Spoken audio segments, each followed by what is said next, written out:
Hi hello friends. ఈరోజు Telugu 2 రాష్ట్రాలైన AP మరియు తెలంగాణలో బంగారం భారీగా తగ్గిన వేళ బంగారం, సిల్వర్ రేట్లు ఎలా ఉన్నాయో ఇప్పుడు చూద్దాం. బంగారం, సిల్వర్ రేట్లు చూసే ముందు మొదటిసారిగా మీరు నా ఛానల్‌ని చూస్తున్నట్లయితే సబ్స్క్రైబ్ చేసుకోండి. అలానే బెల్ ఐకాన్ మీద క్లిక్ చేయండి. ఇలా చేయడం ద్వారా నోటిఫికేషన్ రూపంలో నా వీడియోస్ అనేది మీకు అందుతాయి.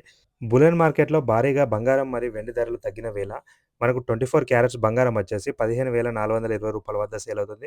10 గ్రాములకొచ్చేసి రూ. 1,54,200 వద్ద సేల్ అవుతుంది. 22 క్యారెట్స్ బంగారం వచ్చేసి రూ. 14,135 వద్ద సేల్ అవుతుంది. 10 గ్రాములకొచ్చేసి రూ. 1,41,350 వద్ద సేల్ అవుతుంది. అలానే మనకు సేమ్ 18 క్యారెట్స్ బంగారం వచ్చేసి రూ. 11,565 వద్ద సేల్ అవుతుంది. 10 గ్రాములకొచ్చేసి రూ. 1,15,650 వద్ద సేల్ అవుతుంది. సిల్వర్ భారీగా తగ్గిన వేళ రూ. 2,65,000 వద్ద సేల్ అవుతుంది. గ్రాముకొచ్చేసి రూ. 265 వద్ద సేల్ అవుతుంది. ఇలా మనకు గోల్డ్ అండ్ సిల్వర్ అప్డేట్స్ మీకు రెగ్యులర్‌గా కావాలనంటే నా ఛానెల్‌ని ఇప్పటికే సబ్స్క్రైబ్ చేసుకోకపోతే సబ్స్క్రైబ్ చేసుకోండి. Please subscribe to my channel.